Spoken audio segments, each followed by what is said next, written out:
Нұрсұлтан Назарбаев 2014 жылғы Қазақстан жолы 2050 бір мақсат, бір мүдде, бір болашақ атты Қазақстан халқына жолдауында тұңғыш рет Мәңгілік Ел деп аталатын отандық тарихтағы мүлдем жаңа тұжырымдаманы баяндап негіздеді. Мәңгілік елдің 5-ші негізі жалпыға ортақ еңбек қоғамы.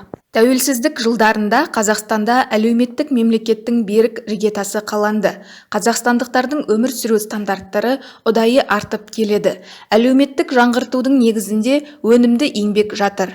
Қазақстан Республикасының Конституциясында еңбек ету құқығы бекітілген 24-ші бапта әркімнің еңбек ету бостандығына, қызмет пен кәсіп түрін еркін таңдауына құқығы бар делінген. 2015 жылы азаматтардың еңбек және әлеуметтік қорғау саласындағы конституциялық құқықтарын іске асыру мақсатында ең төменгі әлеуметтік стандарттар және кепілдіктер туралы заң қабылданды.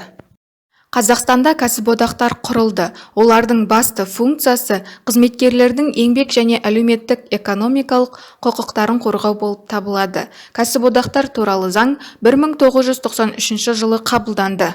2007 жылы Қазақстан Республикасында еңбек қатынастарын реттеуге, қоғамдық келісім мен экономикалық дамуды қамтамасыз ету үшін демократиялық, құқықтық және әлеуметтік тетіктерді дамытуға бағытталған еңбек кодексі қабылданды. Қазақстанда сапалы әлеуметтік стандарттар мен кәсіби біліктіліктер жүйесі бекітілді. Оның әрине нормативтік мәні бар. Сонымен қоса, шын мәнінде әрбір мамандық үшін жол картасы болып табылады. 2012 жылы президент Нұрсұлтан Назарбаев Қазақстанды әлеуметтік жаңғырту, жалпыға ортақ еңбек қоғамына қарай 20 қадам атты мақаласында әлеуметтік жаңғыртудың негізгі қағидаттарын баяндап берді. Елдің барлық жетістіктері мен табыстары барлық қазақстандықтардың күнделікті тынымсыз еңбегінің нәтижесі екенін атап өткен жөн. Президент өзінің кәсіби жолын кабинетте емес, ақ жағалы ретінде емес, паркетте емес, жұмысшы металлург ретінде бастағанын еске салды. Бұл мен сіздерге айтайын, нағыз мамандық деп атап өтті Нұрсұлтан Назарбаев. Бүгінде еңбек жаһандық бәсекелестік жағдайындағы шешуші ұлттық фактор ретінде алдыңғы қатарға шығарылуға тиіс.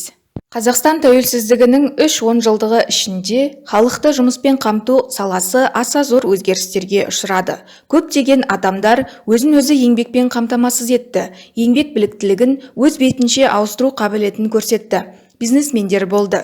Оның ішінде мемлекет тарапынан мақсатты қолдау арқылы инфрақұрылымды индустрияландыру картасы нысандарын дамыту перспективаларын ескере отырып, жаңа жұмыс орындары құрылуда. 2017 жылы Қазақстанда барлық ниет білдірген қазақстандықтарға жұмысшы мамандықтарын тегін алу құқығын беретін нәтижелі жұмыспен қамту және жаппай кәсіпкерлік бағдарламасы іске қосылды. Жаңа индустрияландыру атты мемлекеттік бағдарлама аясында жыл сайын кәсіпорындар ашылып, зауыттар салынуда, жаңа жұмыс орындары құрылуда, біліктілігі жоғары жұмысшылар тартылуда.